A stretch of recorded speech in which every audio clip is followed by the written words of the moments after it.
Hello everyone, अस्सलाम वालेकुम। मेरा नाम जमील है। आज इस वीडियो में हम प्रेजेंट इंडेफिनिट टेंस सीखेंगे। इस टेंस को शुरू करने से पहले ये जान लेते हैं कि टोटल कितने टेंसेस हैं। मैन तीन टेंसेस हैं। मैन तीन जमाने हैं। टेंस को उर्दू में हम जमाना कहते हैं। यहाँ देखिए, पास्ट टेंस। पास्ट टेंस को उर्दू में हम माजी यानी गुजरा हुआ जमाना कहते हैं। इसी तरह प्रेजेंट टेंस हाल, मौजूदा जमाना। फ्यूचर टेंस मुस्तकबिल यानी आने वाला जमाना। अब इन तीनों में से हर एक को मजीद चार टेंसेज में तकसीम किया, यानी चार एस्पेक्ट में तकसीम किया गया है। यहां देखें, past indefinite tense, past continuous tense, past perfect tense, past perfect continuous tense. ठीक है। इसी तरह प्रेजेंट टेंस यहां देखें, present indefinite, present continuous, present perfect continuous tense. आज हम प्रेजेंट टेंस पढ़ेंगे। प्रेजेंट टेंस में कौन सा टेंस पढ़ेंगे? प्रेजेंट इंडेफिनिट टेंस पढ़ेंगे। प्रेजेंट इंडेफिनिट टेंस को उर्दू में हम फिलहाल मुतलक कहते हैं। उर्दू में किस तरह पहचानेंगे? उर्दू के जुमले के आखिर में ता है, ती है, ता हूं, ती हूं, ते हैं वगैरह आते हैं। मिसाल देखें, वो खत लिखता है, तो जुमले के आखिर में ता है। ता है से हमें पता चला कि ये कौन सा टेंस है? प्रेजेंट इंडेफिनिट टेंस है। अंग्रेजी देखें, ही राइट्स अ लेटर। आइए अब इसके बारे में मजीद पढ़ते हैं। पहले कुछ इंपॉर्टेंट टर्म्स सीखते हैं। टर्म्स यानी इस्तिलाहात। पहला है सब्जेक्ट। सब्जेक्ट को उर्दू में हम फाइल कहते हैं। फाइल यानी काम करने वाला। जुमले में जो काम करने वाला होता है उसे हम क्या कहेंगे ग्रामर के लिहाज से? Subject. Helping verb. Helping verb को उर्दू में इमदादी फेल कहते हैं। फिर हर टेंस के अपने हेल्पिंग वर्ब्स होते हैं, ये याद रखें। ठीक है। इस टेंस यानी प्रेजेंट इंडेफिनिट टेंस में हेल्पिंग वर्ब्स क्या है? डू या डज। फिर है वर्ब। वर्ब को उर्दू में फेल कहते हैं। फेल यानी काम। जुमले में जो काम होता है उसे हम वर्ब कहेंगे। इसी तरह ऑब्जेक्ट। ऑब्जेक्ट क्या है? मफूल। ठीक है। मफूल यानी जिस पर काम किया जाए। यहां एक मिसाल देखें, ही राइट्स अ लेटर। ही, अब यहां ही क्या है? सब्जेक्ट। सब्जेक्ट क्यों? काम करने वाला है। कौन हद कौन लिखता है? वो। तो वो क्या है? सब्जेक्ट है। इसी तरह वर्ब क्या है? राइट। अब यहां ऑब्जेक्ट क्या है? लेटर। अच्छा, फिर एक वर्ब की तीन हालतें होती हैं। मैन कितनी हालतें होती हैं? तीन हालतें होती हैं, यानी तीन फॉर्म्स बनती हैं हर वर्ब की। ठीक है। फर्स्ट फॉर्म क्या है? राइट। यहां देखें। सेकंड फॉर्म इसकी क्या है? रोट। थर्ड फॉर्म इसकी क्या है? रिटन। इसी तरह मैं एक और मिसाल दूं, गो। गो फर्स्ट फॉर्म है। सेकंड फॉर्म गो की क्या है? वेंट। ठीक है। थर्ड फॉर्म क्या है? गॉन। ठीक है। तो ये कुछ इंपॉर्टेंट इस्तिलाहात थे या अल्फाज थे, इनको जहन में रख लें। अब पढ़ते हैं ग्रामेटिकल स्ट्रक्चर। ग्रामेटिकल स्ट्रक्चर यानी एक जुमले को किस तरह बनाना है। ठीक है। रूल्स क्या है, फार्मूला क्या है? सबसे पहले पढ़ते हैं पॉजिटिव सेंटेंस। पॉजिटिव सेंटेंस के लिए हम क्या करेंगे? पहले सब्जेक्ट लगाएंगे, सब्जेक्ट के बाद वर्ब, वर्ब की पहली हालत यानी फर्स्ट फॉर्म, इसके साथ एस ई एस का इजाफा करेंगे। लेकिन अगर सब्जेक्ट ही, शी, इट या सिंगुलर नाउन हो तब हम एस या ई एस का इजाफा करेंगे, वरना नहीं। इसके बाद हम ऑब्जेक्ट लगाएंगे।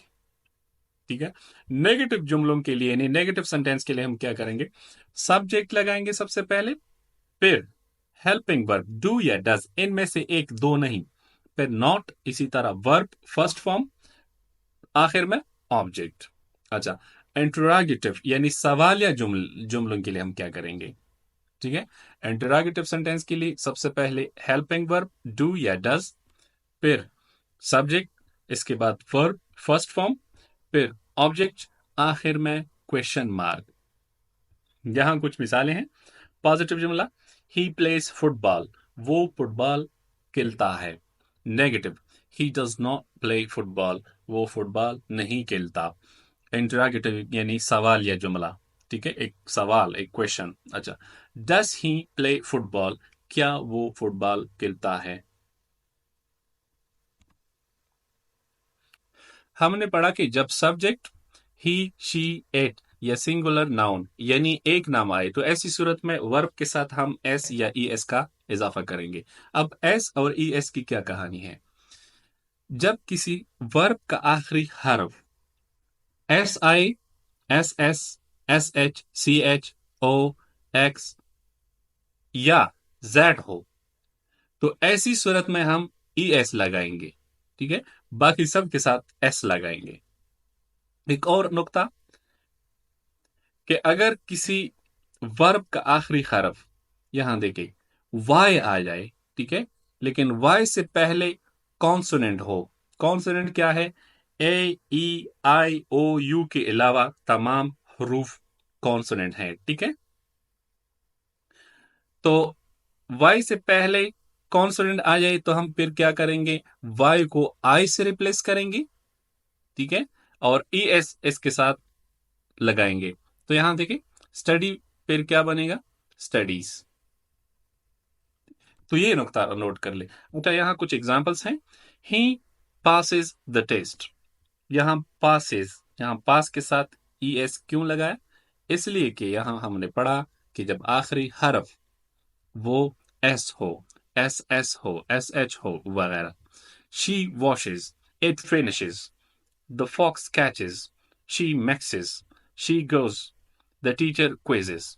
तो यहां आपने देखा। अब यहां देखिए, ही स्टडीज हार्ड। स्टडी को भी देखे, स्टडी का आखिरी हरफ क्या है? वाई है। वाई से पहले कॉन्सोनेंट डी है, तो इसलिए मैंने वाई को आई के साथ रिप्लेस किया और ई एस का इजाफा किया। यहां कुछ मिसालें हैं, पॉजिटिव सेंटेंस, नेगेटिव सेंटेंस और इंट्रोगेटिव सेंटेंस के। अच्छा, ही प्लेज फुटबॉल।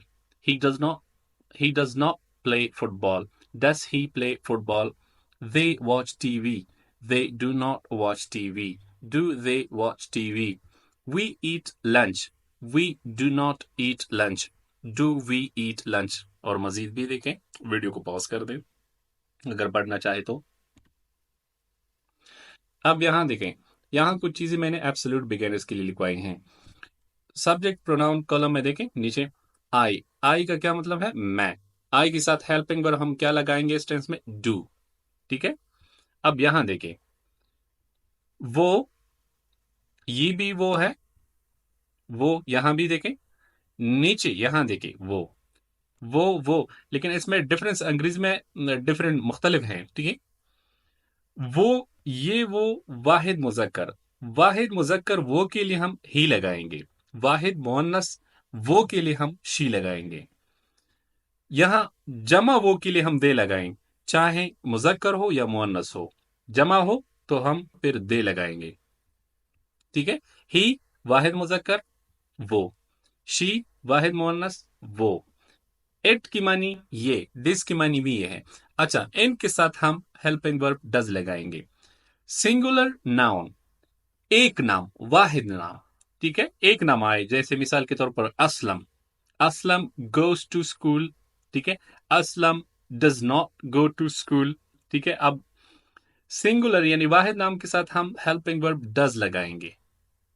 ठीक है, यू, चाहे सिंगुलर के लिए आप इस्तेमाल करें या प्लूरल के लिए, यानी वाहिद हो या जमा हो। ठीक है, तू के लिए इस्तेमाल करें, तुम के लिए या अब के लिए, तो सारी हालतों में या सारी सूरतों में हम डू लगाएंगे हेल्पिंग वर्ब। अच्छा, वी, वी का मतलब है हम, दे का मतलब है वो यानी जमा, जमा वो। प्लूरल नाउन्स, एक से ज्यादा नाम आए, ठीक है, फिर भी हम डू लगाएंगे हेल्पिंग वर्ब इस टेंस में। अच्छा, यहां मैंने जिस जिस तरह मैथ्स में हम वैल्यू पुट करते हैं फॉर्मूले में, इसी तरह मैंने कोशिश की है। अच्छा, यहां एक जुमला है, वो फुटबॉल खेलता है। ठीक है, सब बाकी चीजें हमने पढ़ी। अब यहां देखिए, वो वो के लिए हम क्या लगाएंगे? ही। ही इसलिए लगाएंगे कि यहां खेलता है, ता है से हमें पता चला कि वाहिद भी है और मुजक्कर भी है। ठीक है, तो यहां वो फुटबॉल खेलता है, ही, तो वो सब्जेक्ट, सब्जेक्ट के नीचे मैंने क्या? ही लगाया। अच्छा, फिर फॉर्मूले में हमने पढ़ा कि वर्ब लगाएंगे, तो अब यहां वर्ब यानी काम क्या है? खेलना। तो खेलने के लिए हम क्या लफ्ज इस्तेमाल कर सकते हैं अंग्रेजी में? प्ले। ठीक है, मैंने प्ले लगाया।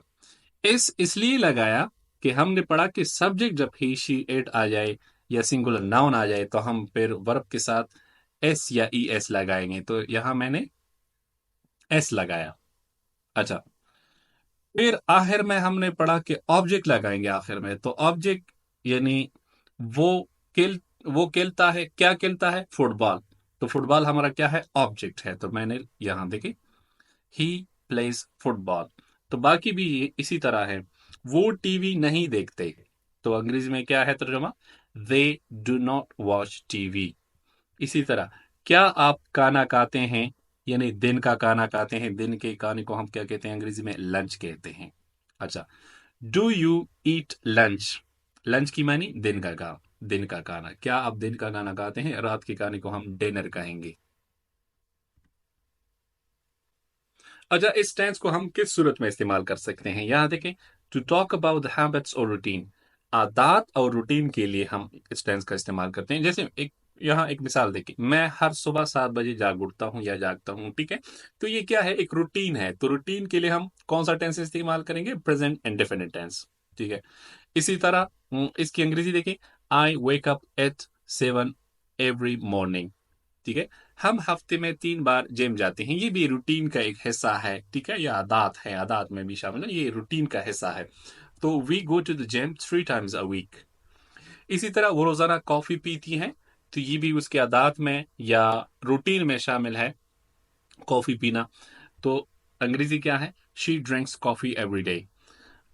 यहाँ एक और नुक्ता नोट कर ले कि जनरल ट्रूथ्स के लिए यानी हकायक के आमा के लिए हम इस टेंस का इस्तेमाल करते हैं। ये चीजें बदलती नहीं। यहाँ देखें, जमीन सूरज के गिर्द घूमती है, ठीक है। ये क्या है? एक जनरल ट्रूथ या फैक्ट है, एक हकीकत है। The earth revolves around the sun. Water freezes at 0 degrees Celsius। Gravity pulls all objects towards the center of the earth। अच्छा, इसी तरह इसको हम इस टेंस को scheduled meetings, flights, time tables के लिए भी हम इस्तेमाल करते हैं। यहां देखिए, the train leaves at 7:30। The meeting begins at 4 p.m। Urdu से उर्दू से अंग्रेजी में तर्जुमे के लिए कुछ इंपॉर्टेंट पॉइंट्स नोट कर ले। यानी अगर आप एक जुमले को उर्दू के एक जुमले को अंग्रेजी में ट्रांसलेट करना चाहते हैं, चाहे पूरी किताब क्यों ना हो, लेकिन एक जुमले की बात करें, तो आपने कौन से पॉइंट्स जहन में रखने हैं? सबसे पहले अपने टेंस देखना है। यानी यहाँ एक जुमला है, वो खत लिखता है, तो ये कौन सा टेंस है? इस सिचुएशन में, ये इस केस में क्या है? Present indefinite tense. इसी तरह फिर अपनी वॉइस देखना है, यानी एक्टिव वॉइस है या पासिव वॉइस है। तो वो खत लिखता है, ये क्या है? एक्टिव वॉइस है, ठीक है। क्या है? एक्टिव वॉइस है। फिर इसी तरह सेंटेंस टाइप, यानी जुमले की किस्म। यानी जुमले की किस्म से मुराद यानी पॉजिटिव जुमला है, नेगेटिव है या इंट्रोगेटिव है। तो इस किस्म में वो खत लिखता है, ये पॉजिटिव सेंटेंस है। फिर आपने फॉर्मूला या रूल्स लिखने हैं, वो भी देखने हैं। अच्छा, इस टेंस का फॉर्मूला क्या है? प्रेजेंट इंडेफिनिट टेंस में पॉजिटिव सेंटेंस के लिए हम क्या फॉर्मूला लिखते थे? सबसे पहले सब्जेक्ट, इसके बाद वर्ब, वर्ब की पहली हालत के साथ एस या ई एस, अगर सब्जेक्ट ही, शी, एट या सिंगुलर नाउन हो। इसके बाद हम ऑब्जेक्ट लगाएंगे, ठीक है। अब फिर आपने क्या देखना है? सब्जेक्ट देखना है। तो इस सिचुएशन में या इस सूरत में सब्जेक्ट क्या है? काम करने वाला क्या है? ही, वो। उर्दू में वो, अंग्रेजी में ही। वर्ब, काम क्या है? यहाँ लिखना, वो खत लिखता है, तो क्या है? लिखना यहाँ हमारा वर्ब है। वर्ब के लिए हम अंग्रेजी में यानी लिखने के लिए हम अंग्रेजी में क्या इस्तेमाल करते हैं? राइट, ठीक है। फिर आपने ऑब्जेक्ट भी देखना है आखिर में। ऑब्जेक्ट यहाँ क्या है? लेटर, खत। तो अब आसानी हो गई। यहां देखें, वो एक खत लिखता है या वो खत लिखता है, तो अंग्रेजी में हम इजीली कह सकते हैं, ही राइट्स अ लेटर। तो आप इन सब जुमले के लिए इन नुकात को अपने जहन में रखें और इसी तरह जिस तरह मैंने एक्सप्लेन किया, इसी तरह फॉलो करें। आइए अब मजीद मिसालें पढ़ते हैं, यानी उर्दू से अंग्रेजी में ट्रांसलेट करते हैं। पहला जुमला है, वो एक खत लिखता है या वो खत लिखता है, ही राइट्स अ लेटर। दूसरा, हम फुटबॉल खेलते हैं। दूसरा जुमला क्या है? अंग्रेजी में ट्रांसलेशन क्या है? We play football. तीसरा तीसरा जुमला, आप दरवाजे पर दस्तक देते हैं, यू नक ऑन द डोर। चौथा जुमला, बागबान पौधों को पानी नहीं देता, the gardener does not water the plants. यहाँ एक नुक्ता नोट कर ले कि वाटर यहाँ बतौर वर्ब इस्तेमाल हुआ है, तो मतलब इसकी मानी पानी भी है, लेकिन बतौर वर्ब इसको अगर हम इस्तेमाल करें तो इसकी मानी पानी देना भी है। ठीक है। और यहां मैंने डू की जगह यानी डू क्यों नहीं लगाया, डस क्यों लगाया? इसलिए कि द गार्डनर, जो गार्डनर है ये एक वाहिद नाम है, सिंगुलर नाउन है, तो इसलिए मैंने डस का इस्तेमाल किया है। तो यहां देखें, the gardener does not water the plants. पांचवा जुमला है, वो क्यों रोता है? Why does he cry. अंग्रेजी क्या है? Why does he cry. क्या लड़के शोर मचाते हैं? Do the boys make noise. सातवां देखें, क्या आप अंग्रेजी का इम्तिहान नहीं देते? Do you not take the English exams. यहां एक नुक्ता नोट कर ले, एक पॉइंट है, इम्तिहान देना। अब देने के लिए अंग्रेजी में एक लफ्ज हम इस्तेमाल करते हैं गिव। ठीक है। लेने के लिए हम टेक का इस्तेमाल करते हैं, लेकिन यहां कहानी उल्टी है।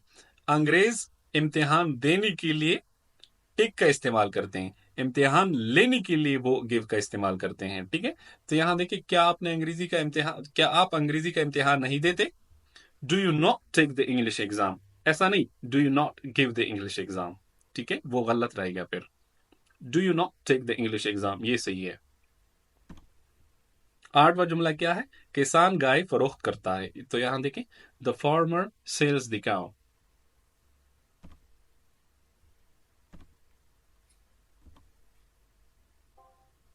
WH questions in the present indefinite tense are formed by using a WH question word: who, what, when, where, why, how at the beginning of the sentence. Here are some examples. क्या कहानी है? ये अल्फाज देखें, where, what, when, इनको हम WH questions कहते हैं। अच्छा, इन अल्फाज को जुमले के शुरू में आपने लगाना है। ठीक है। यहां देखिए, वेयर डस ही लिव, तो जुमले के शुरू में मैंने वेयर लगाया। इसी तरह, what time do you wake up, when do we go to the gym, why do they play tennis. ठीक है। यहां वो कहां रहता है, वेयर डस ही लिव, वो कहां रहता है। एक नुक्ता और नोट कर ले कि यहां हेल्पिंग वर्ब मैंने डज लगाया। ठीक है। क्यों लगाया? क्योंकि ये इंट्रोगेटिव जुमला है। एक और नुक्ता नोट कर ले, अगर मैं हेल्पिंग वर्ब ना लगाऊं तो जुमला कुछ यूं बनेगा, वेयर ही लिव्स। तो अब इसका मतलब क्या है, इसकी क्या मानी बनती है फिर? ये क्वेश्चन फिर नहीं रहता, ये सवाल नहीं है, फिर एक स्टेटमेंट है। ठीक है। तो मिसाल के तौर पर इसको मैं कुछ यूं कह सकता हूं, वो जगह मुझे पसंद नहीं जहां वो रहता है। ठीक है। I don't like the place where he lives. तो वेयर ही लिव्स, जहां वो रहता है, फिर ऐसा बनेगा। तो इस चीज का ख्याल रखें कि हेल्पिंग वर्ब लगाया करें अगर आपने क्वेश्चन पूछने हैं। ठीक है। WH क्वेश्चन, इन सब अल्फाज को हम WH क्वेश्चन कहते हैं, यानी what type of, which, when, why, where, whose, who, whom, how much, how many। ठीक है। इन सब को हम क्या कहते हैं? WH question. वीडियो को पॉज कर दे या एक स्क्रीनशॉट ले, बाद में इन सबको पढ़े। ठीक है। स्ट्रक्चर पे ध्यान दे। यहां देखें, हु ड्रिंक्स मिल्क, दूध कौन पीता है। यहां मैंने डस नहीं लगाया क्योंकि ये एक इंट्रोगेटिव प्रोनाउन है, हु। अच्छा, इंट्रोगेटिव प्रोनाउन का अगर आपको पता नहीं तो इस चैनल के ऊपर मेरे एक वीडियो है, एक लेक्चर है पार्सल स्पीच के बारे में, वो देखें। ठीक है, वहां पे मैंने ये सारी चीजें एक्सप्लेन की हैं। अच्छा, हु ड्रिंक्स मिल्क, ये जुमला 100% करेक्ट है। आप ऐसा नहीं कह सकते हु डज ड्रिंक मिल्क, यानी डज लगाना यहां गलत हो जाएगा।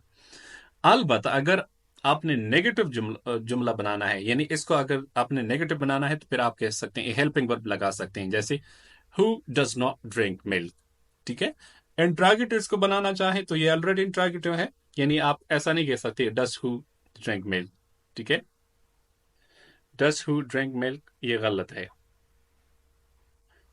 अच्छा, हु ड्रिंक्स मिल्क सिर्फ ये जुमला नहीं, ठीक है, हु बाकी जगहों पे भी इसी तरह हम इस्तेमाल करेंगे, यानी हु सिंग सॉन्ग। ठीक है। गाना कौन गाता है। हु टेल्स अ लाई, झूठ कौन बोलता है। अच्छा, बस बाकी जुमले फिर खुद बना दे। अब एक मुख्तसर सा टेस्ट हो जाए। पहले आप खुद कोशिश कर लें, वरना इस टेस्ट के आखिर में मैंने सारे जवाब दिए हैं। ठीक है, पहला जुमला है A she dash reading read reads a book. ठीक है, इनमें से एक उठा ले, सही उठा ले। प्रेजेंट इंडेफिनिट टेंस का ख्याल रखना है आपने। ठीक है, B they dash play plays played football in the park. एनसीबी एक उठा ले। C I studied studies study for my exam at the library in the evening. ठीक है, इनसे भी एक पिक कर ले। अच्छा, दूसरा क्या है?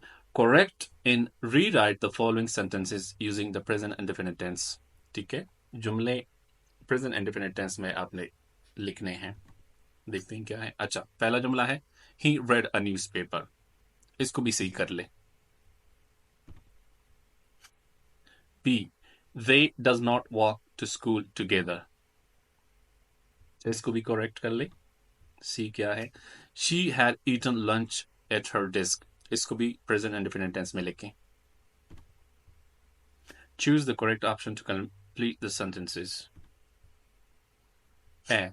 The cat dash sleeping sleeps on the sofa in the morning. कौन सा सही है इन दो में से? B. Hashim always dash speaks the truth. C. The children dash are play cricket in the ground. Video को पॉज करते पहले खुद कोशिश कर ले, प्रैक्टिस हो जाएगी। वरना ये देखे, अगर आपने इस तरह जवाब लिखे हैं तो सही, वरना अपनी गलतियों को दुरुस्त कर ले। आज के लिए इतना काफी।